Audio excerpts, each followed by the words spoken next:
academic writing, some other considerations. Now, as you set about writing your thesis, خیال رکھیں کچھ concerns ایسے ہوتے ہیں یا کچھ کنسیڈریشنز ایسی ہوتی ہیں جو کہ مائکرو لیول پہ ہوتی ہیں، اور وہ کچھ ایسی ہوتی ہیں جو کہ میکرو لیول پہ ہوتی ہیں.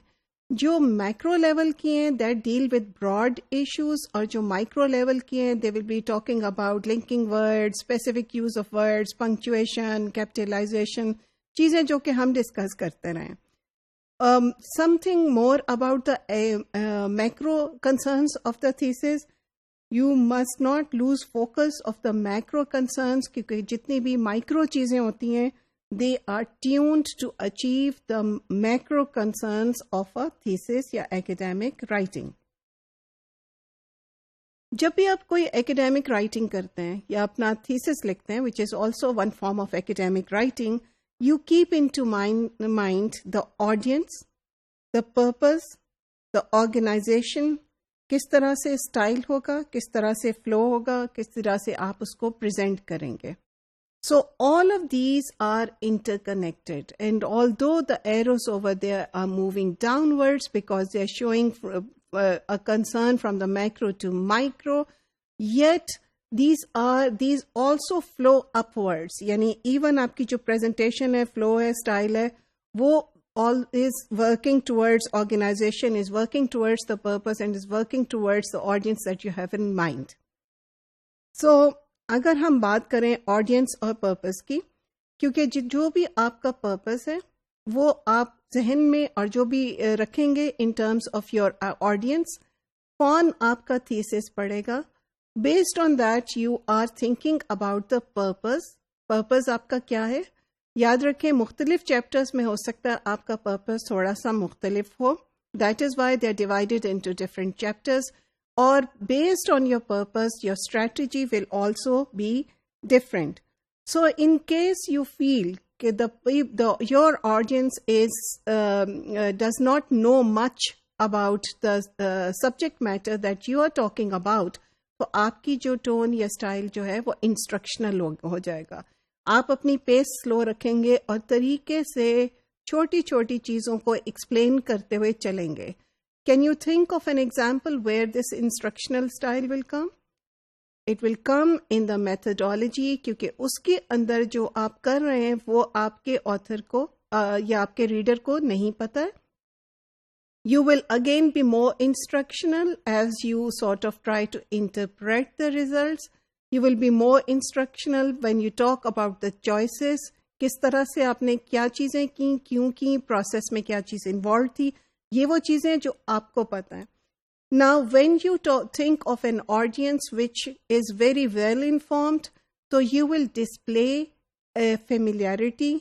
آپ یہ بتائیں گے اس کو کہ آپ اس لٹریچر سے واقف ہیں، آپ کو ایکسپرٹیز ہے، اس کے اوپر grasp ہے، you know what is the current thing is over there, and that you are intelligent enough to critique it and to see the gap. یہ اس طرح کا جو پرپز آئے گا وہ آپ کا زیادہ لٹریچر ریویو جب آپ لکھ رہے ہوں گے تب آپ کا اس طرح کا سٹینس ہوگا، یہ کیونکہ یو ریزیومنگ کہ اس کی بیسک چیزیں ان کو پتہ ہیں جو کہ وہ اس کو پڑھ رہے ہیں.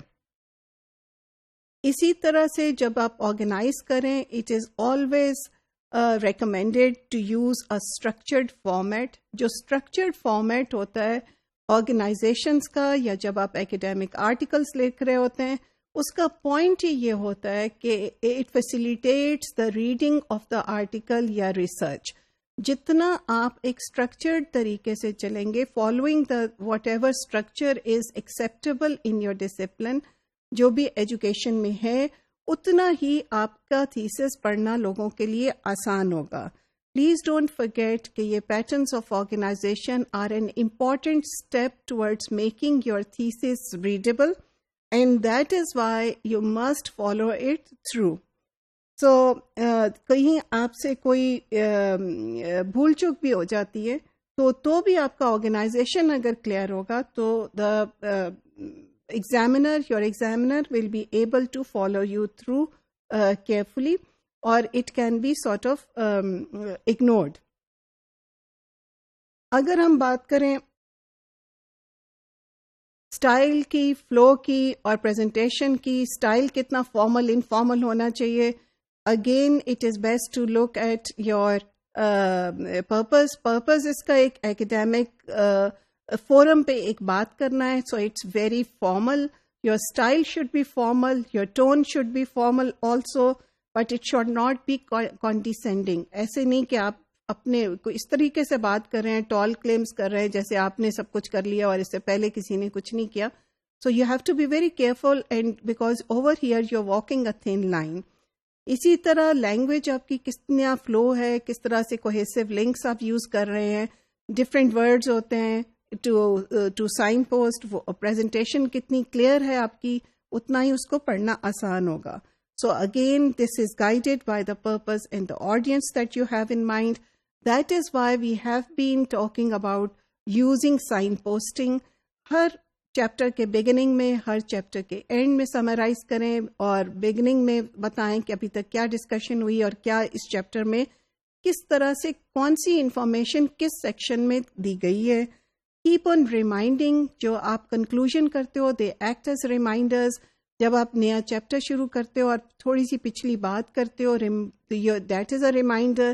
وی keep on reminding your audience about the research purpose, research aim, تاکہ اس کو بار بار پیج فلپ کر کے آپ کو وہ نہ دیکھنا پڑے اچھا اس نے کہا کیا تھا. اس سے ایک فائدہ یہ بھی ہوتا ہے کہ you also yourself become more focused. You are also constantly reminding yourself کہ آپ کا کیا پرپز تھا. And then based on it, please ensure clarity in presentation, use figures, use tables, think about them کہ میرا لکھا ہوا کام زیادہ کلیئر ہو جائے گا اس بندوں کے لیے اگر میں یہاں ٹیبل لاؤں گا یا لاؤں گی یا نہیں. So that should be guiding your you in terms of presentation of the thesis.